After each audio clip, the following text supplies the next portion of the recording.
welcome back to another HW-Aquascaping video. Today we're going to be looking at the complete series for the Asian Peninsula Aquarium, one of my favourite aquascapes to date, and I hope you've enjoyed it as much as I have, but as all good things must come to an end, we're moving on to the next scape soon. Hope you enjoy. And welcome back to another HW-Aquascaping video. Hope you're all doing well, and welcome to the mess that has become of the freshwater reef aquarium. It's not really good this, so let me just get this sorted out and I'll tell you what we're going to be doing today. So as you can see, that's a lot better now. We're all cleaned up and we've got the fish out. They've been taken back and rehomed in another shop, apart from a couple that I have decided to keep because they fit in with the theme, but I'll get to that in a second. So the equipment that we're using on this scape is the Twin Star 450CA. That is going to be the lighting for this aquarium. We've got an Awase Biomaster Thermo 350, so that's the heater and a filtration system, as well as the Evolution Aqua glass lily pipes, which I do apologise that they're not completely cleaned. I did struggle getting the outlet pipe off, so I didn't want to break it because I haven't got a spare set, so that is why half of it is a bit grimy. Hopefully that won't stay like that. I'm going to try and clean it up in the future. But yeah, let's get on with what we're going to be doing today. So the scape that I'm planning on doing today is going to basically not be a biotope as such. I'm not really bothered where the plants come from. I just want to use nice, healthy plants. But basically I'm going to be having Asian fish species only. So they're fish that basically they don't have to come from a certain region, but it's going to be like anywhere from the continent of Asia. So we're looking at, you know, gouramis, danios, barbs, maybe some rainbow fish. Not really sure yet, but I do know I'm going to take my time in sourcing the fish. So let's get on to the hardscape. So in true HW-Aquascaping style, as you can see, I've got absolutely tons of hardscape. Might have gone slightly over the top, but I've got driftwood and I've got lots and lots of dragonstone. So my hopes with the dragonstone is that, especially now I'm using the Twin Star light, it'll give a really nice colour rendition with that sort of reddy hue that it gives off. And then the driftwood, as you've probably seen, the smaller pieces here are a different colour. They're not. It's basically I've just been soaking these, so that's what they'll look like under the water. Whereas the big pieces are really heavy, so I don't think they're going to float at all, but you never know. But if it does, all I have to do is just chuck a rock on it, and that'll help weight it down to sort of sink it. But hopefully that won't happen. So what I'll do is I'll get these all laid out in the tank, and I'll give you a bit more of an explanation as to the plans for the hardscape. So I'll see you in a second. So again, apologies for the grimy lily pipes. I'm hopefully going to get those sorted out ASAP because I'm embarrassed by the state of them, but as I stated before, I didn't really want to break them seeing as I don't have a spare set. So aquarium's no good if I haven't got a filter working on it. But let's not dwell on that. So I'll tell you the idea is basically what I've got for the hardscape, just whilst I'm building this little retaining wall.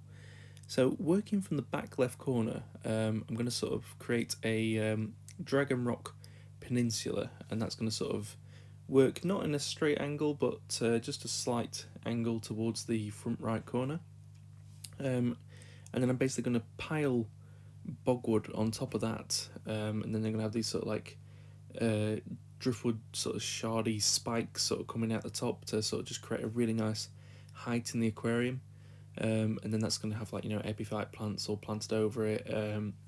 At the front we're going to have a nice sort of carpeting plant that'll transition into sort of medium-sized plants as it gets towards the rocks. And then at the back we're going to have sort of a really tall stem plants that'll sort of come right above the wood, so I can sort of like allow the well, I'll tell you what I'm using is going to be using Rotala, a mixture of rotundifolia and Hatra, as well as maybe some crypts and the red tiger lotus, basically just to sort of add a bit of definition and colour towards it.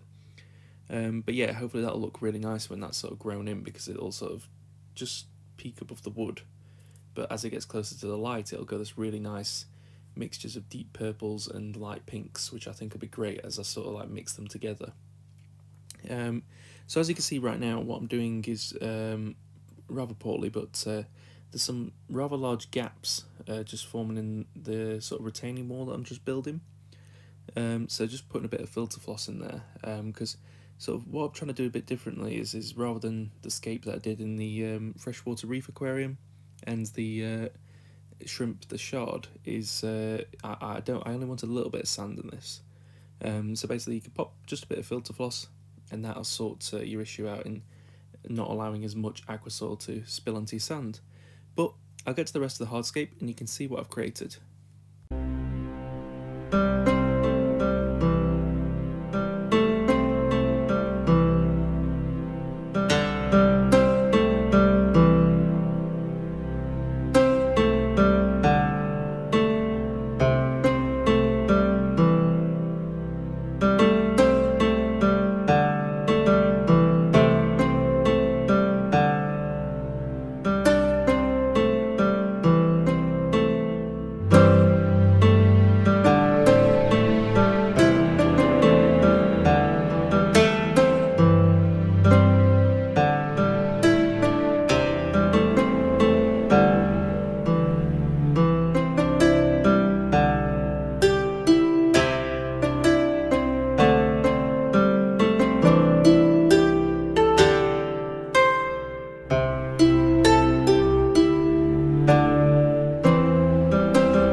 So there we are guys, the hardscape is complete.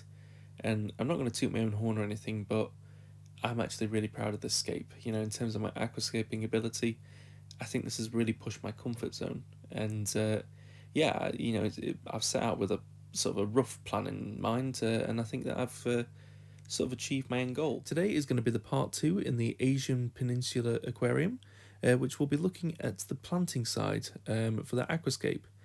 So without further ado, let's get to that, shall we? So first things first, I should probably just say I forgot to add this into the hardscaping video because it totally slipped my mind.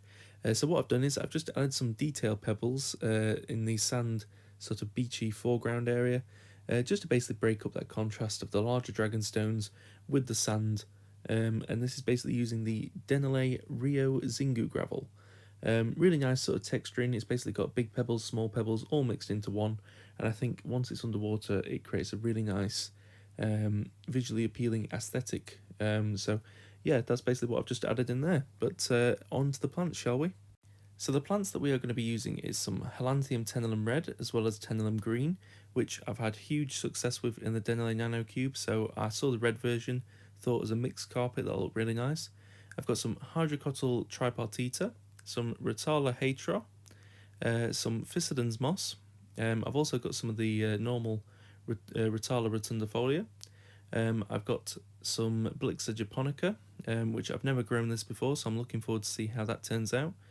I've got some Hygrophila pinnatifida, which I really love that plant. I've got some flame moss in vitro. I've got some Cryptocorini walkeri, Beckettii, undulatus green and undulatus brown, so they'll create some nice bushy texture in the tank. I've got some Bulbitis hediloti, some Anubias nana mini. I've got some Schismatoglottis. I've got some of the standard Java moss left over from the freshwater reef aquarium, as well as the Anubias nana gold and the Bucephalandra mini needle leaf. I've got some Bucephalandra catharinae, Bucephalandra kedagang, as well as some Bucephalandra wavy green and Bucephalandra red, as well as all the plants that I've got in here, which is left over from the freshwater reef aquarium. So I've got the red tiger lotus, I've got some Valis, I don't know if I'm going to use that, some of the floating plants over there, and I've also got some of the Java fern that's left over in there. So there's 3 species I believe I used in this, which is the standard Java fern, which is the big one. I've got some trident fern as well as some petite version. So whilst I get the plants prepped, enjoy the time lapse. You'll see sort of the planting stage. I go from the front to the back. So enjoy, guys.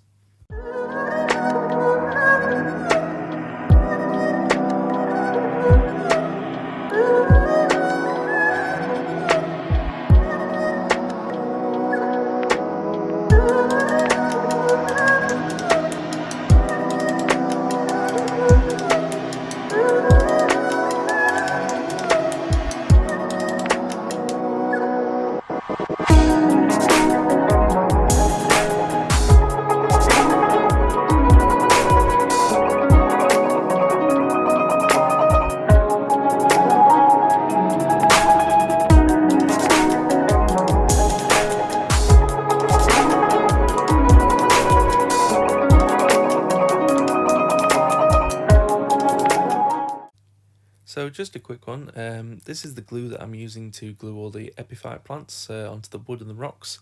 Mine particular brand that I'm using is the Gorilla Glue. It's the super glue gel, but basically all super glue is safe as long as it says cyanoacrylite on it.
So you'll see in a second during the time lapse as the water starts filling, the big piece of wood, which I thought because of the weight of it, it's impossible to float, it did actually start floating. You'll see it in a second, it'll start to rise up, so all I'll suggest to you is, make sure when you're doing an aquascape, if you can, add soaky wood, but if not, if you see this happening, just quickly stop filling the tank, chuck a big rock on it, and that'll sink it down in a few days. But now to add the fish, which from the freshwater reef aquarium, it's a shoal of blue danios.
So there we go, guys, we've got the scape complete with the plants and the fish. I should point out that there is a group of Amano shrimp as well as the odd sort of cherry shrimp that have gone in here as well as a group of horned nearite snails. Basically what happened was I forgot to click record on the camera, so that's the reason I didn't have that included. I would also like to say a big shout out and thank you to Horizon Aquatics, who have provided pretty much majority of the new plants that have gone into this scape. So cheers, guys, you're amazing as always, keep up the good work. But yeah, that's all from me really. I'm sort of just going to play a bit of cinematic.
taking a look at the Asian Peninsula Aquarium, and I think it's time we add some more fish to the scape. It's been up and running for a couple of weeks, and yeah, I think we're due some new ones. So I'm going to go down to my local aquatic retailer, which is Maidenhead Aquatics, and we're going to take a look at what they've got. So let's get to it, shall we?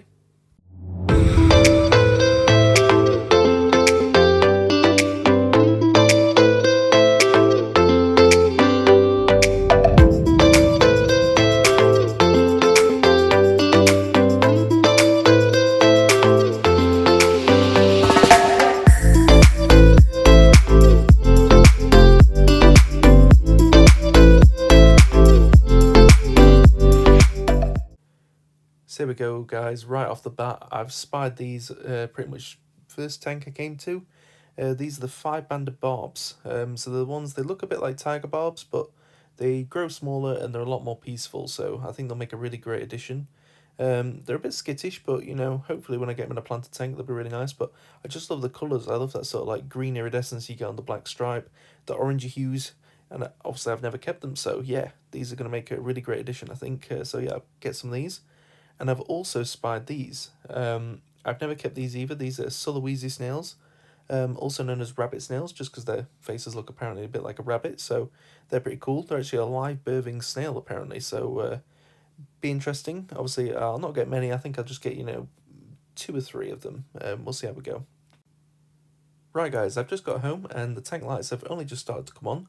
So what I'm going to do is I'm just going to turn the lights off. Main reason is just because I think that fish need to acclimatise in darkness. It's always recommended to do that, just because it allows them to stop being as stressed. Because let's face it, it is quite stressful buying fish from the shop. You know, they've got to be caught out of the tank they're in, put in a bag, then they're put into darkness, taken out of darkness temporarily for me to put them into the tank. And then they've got to stay in the tank until I release them after they've acclimatised. So it is quite a stressful process, so best we can do to minimise that, the better. So definitely turning your lights off is going to help that. I'll also turn the main lights off as well, just leave them half an hour just in the darkest possible, so that they can acclimatise. So here they are. They've been sat in here for about half an hour. And what I'm going to do is I'm just going to open the bag up. I always put them into my sort of like jug that I release them in, and then just add a bit of the water from the tank, leave them for sort of another 10-15 minutes, just so they can acclimatise to my water, and then what I'll do is I'll release them into the tank. I always recommend never to put the water from the fish shop into your tank, just because, you know, they're importing or buying in from wholesalers lots of fish on a regular basis, and you never know really like 100% what's in the water. So the best you can do to sort of stop anything being introduced is the better. So I'll always tip away the water and make sure that what's in this jug that you see now is 100% my tank water. It's not any water to do with the fish themselves. So that way it's going to make things 100%. But yeah, we're just going to get them in. So these are the fish that are going to be released, and we'll release the snails in too.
go guys, the 5-banded barbs and the Sulawesi snails are in, and I think you'll agree with me, the barbs look absolutely fantastic. The colours are starting to come through, so given a couple of days they'll hopefully be up there, but I'm going to play some cinematic and let you enjoy them settling in.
Basically added these guys, which is the 5-banded barbs. Quite a nice little species, as you can see, they're colouring up nicely, but they have been a bit timid, and I deduced this down to the blue danios. As much as I love them, but they were just making these guys a little bit too skittish, so I've taken those back to the shop, and it's sort of freed up a bit of options for more fish in the future, but they've been a lot more confident since. We also added these guys, which is the rabbit snails. Now, a friend of mine has told me they could possibly eat the plants in the aquarium. I haven't seen any indication of this at the moment, but I'll be keeping my eye on them. If they do, they'll be coming straight out, and I won't be getting rid of them. I'll pop them in the shrimp tank, because I do like these guys, they are pretty funky. But I've got plans for the shrimp tank in the future, and these guys will fit right in there, so no, nothing to worry there. Yeah. That's basically last video. Now we're going to go and get some new fish for the Asian Peninsula. So I've come down to my other local mainnet aquatics where another friend of mine told me that they have the fish that I've been looking for. And those are these guys right here, which is the Celestial Pearl Danios. So that's not the bentoside tetras at the bottom, the sort of larger pinker fish. It's these small, nice little, sort of purpley black colour with little yellow dots and the red fins. Really nice little fish. They look a bit like trout, but I think they're going to make a great addition to the aquarium. Yeah, I'll get these bagged up in a second. I've also just spied these guys. These are called sparkling gouramis. I really like these fish, but I'm wondering, do you think I should get some of these for the aquarium? Because my other sort of feature fish for the aquarium is going to be a species of gourami, but do you think sort of a pair of these would make quite a nice addition? If you do, let me know in the comments down below. And I've also just spied these little weird creatures. So these are a type of goby, part of the Styphodon genus. I'm not entirely sure the species. They could be cobalt blues or Indonesian rock gobies, but I'm not entirely sure on the strain. But let me know if you want me to get some of these too. So I've just arrived home. I've got a big shoal of 12 of these guys. Now, I did notice in the shop they were a little bit on the skinny side. So I did ask how long they've had them in for. They've had them in for sort of a few months, but so I've got nothing to worry about really in terms of disease on my half. I will treat just to make sure, but I'm pretty sure they probably just need a bit of feeding up. So I think over this sort of like next week, I'm going to up my feeding a little bit, up my water changes, and see if I can get some weight put back on them. I've been assured by the shop that there should be nothing health-wise wrong with them at all, but we'll take precautions and we'll see what happens in the future.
So wow, the celestial pearls have only been in for like sort of about 5-10 minutes now, and already they're making such an impact. They're really confident, they're out swimming around, and yeah, they are bringing sort of the 5-banded barbs out of their shell a little bit.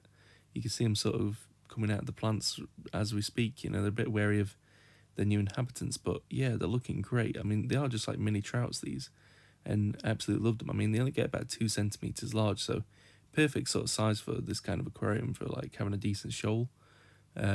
So yeah, I'm really looking forward to when they fully start colouring up properly and interacting with the other inhabitants. But yeah, I'll just play some cinematics and some music, and I'll let you enjoy them as they settle into the aquarium.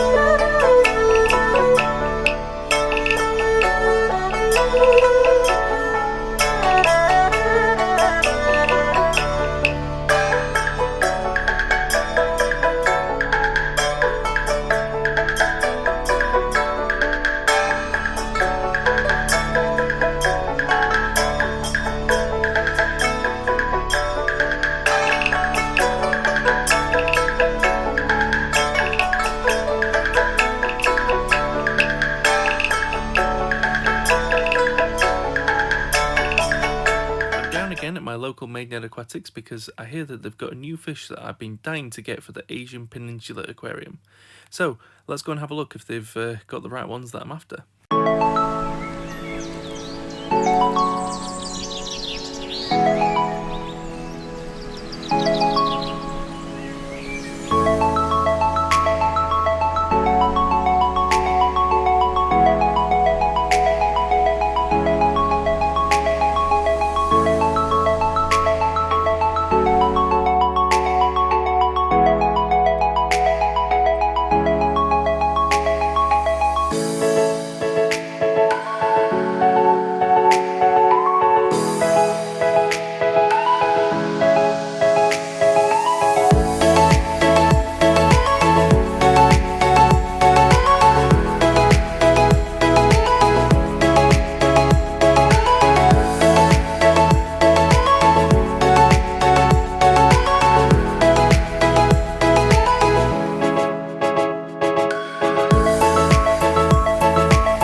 here they are, the fish that I've come all the way here for, the samurai gouramis.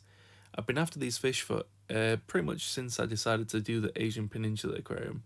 They've always been sort of my goal to have as the centerpiece fish for them, and I'm really happy that the guys have managed to get them in. So yeah, I think I'm going to get like a group of about 6. I think should do all right. It's not going to overcrowd the aquarium. They're not too territorial or anything like that. They like to be in a group, so yeah, I think 6 will be the perfect number.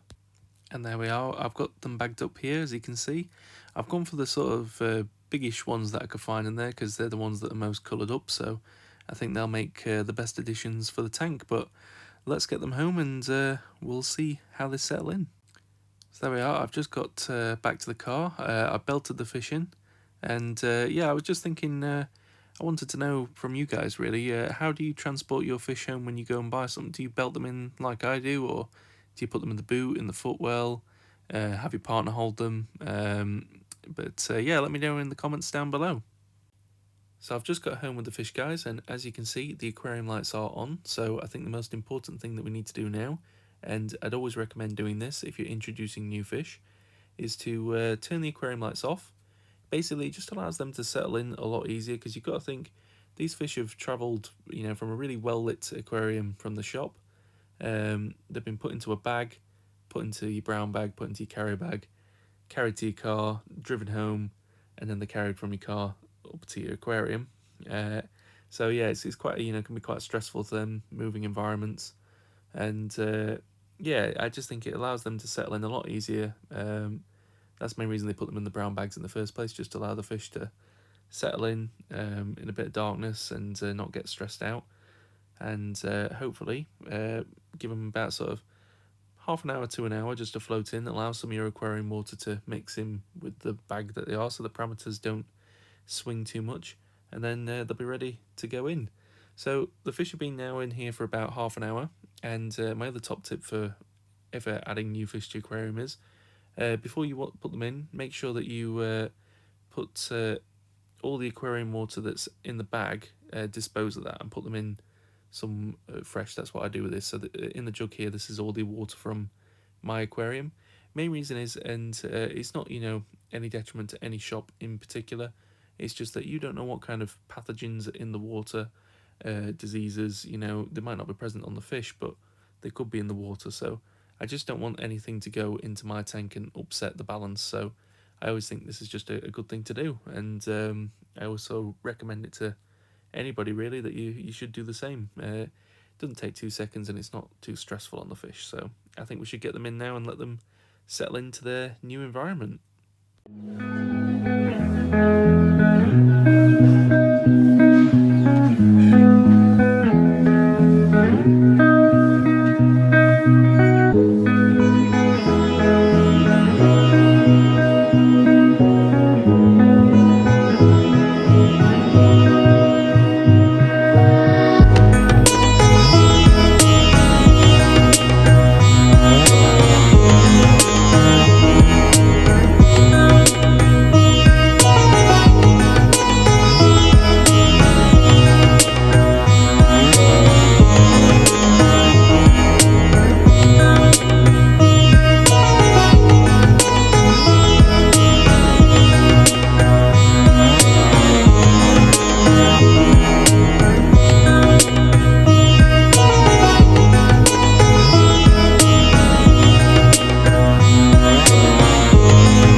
So whilst I was at the shop, I also decided to get this, which is a Cryptocarine balancy. Main reason I've purchased this plant is I'm going to swap it out for the red tiger lotus. I'm just not happy how sort of large it is, and it seems to be encroaching a bit on the Rotala, so I've decided to replace it with this plant.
join me back at my local garden centre, back at my local fish store, with a bit more of a tragic outcome. So basically the samurai gouramis that I put in sort of real time for you, it'll be about a month I think since the last video.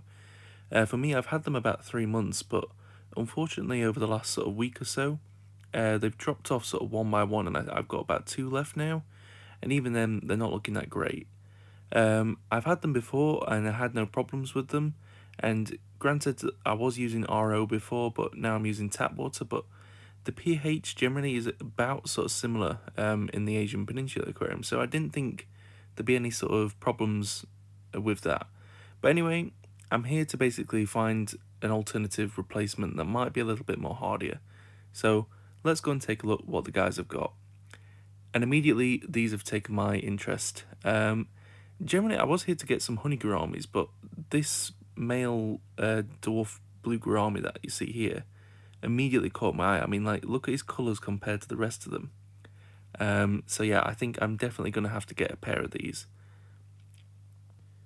So the guys here have got me out a nice pair here. So I've got the male that I wanted, and they found me a really nice coloured female as well to accompany him. And yeah, I think these guys are going to make a really great addition in comparison, and hopefully be a little bit more hardier. So I've just got the fish home. I didn't film the process on the way out because they did start to chuck it down with rain. So you'll notice there's 2 bags here.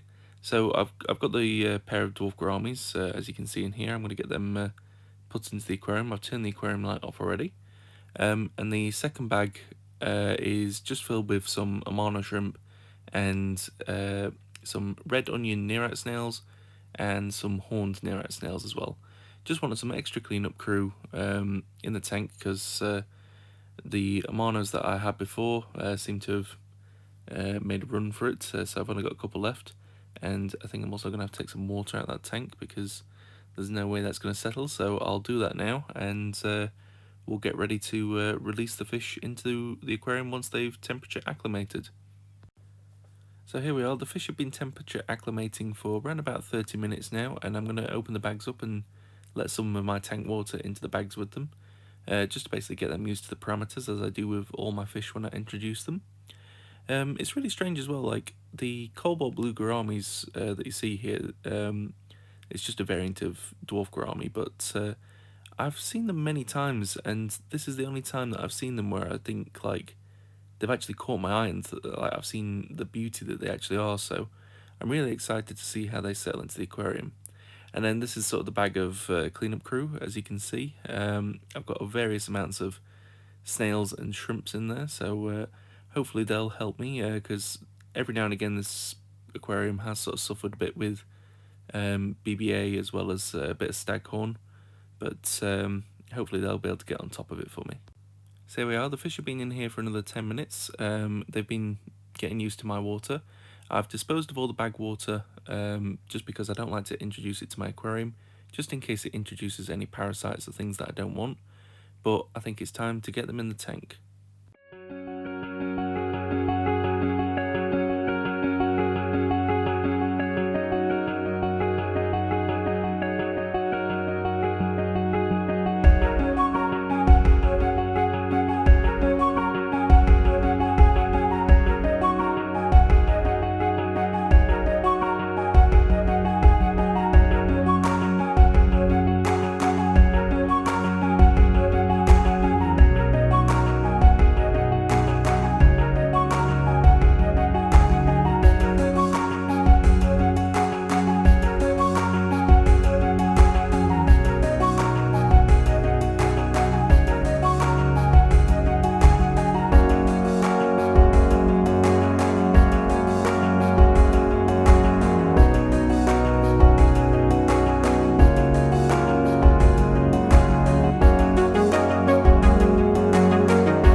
here we are at the final stage of this Aquascape's life.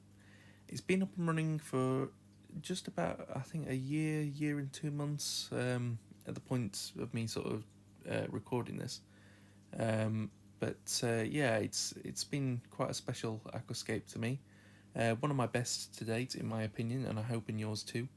I've really enjoyed keeping the fish. I've really enjoyed the plants, the overall look of it. It just looks incredible to me. Really lush, vibrant growth. I've not had that many issues in terms of algae or anything like that in this tank. It's been the odd bits of staghorn pop up every now and again, but other than that, nothing major really. Even the plants themselves have just looked after themselves. It's been great really. I've just been sort of doing regular water changes, and feeding the fish obviously, and just enjoying it. So yeah, it's really been a nice scape to work with. But I've got to move on and try something new. So as I say, good things come to an end. I hope you've enjoyed it as much as I have, and I hope that you'll show your appreciation for all the time and effort that's gone into this by liking this video, giving us a comment, and sharing it with all your aquascaping and fish keeping friends. And I hope that you enjoy the little bit of cinematic that I will do with the updated footage. Enjoy, guys. I'll catch you in the next video.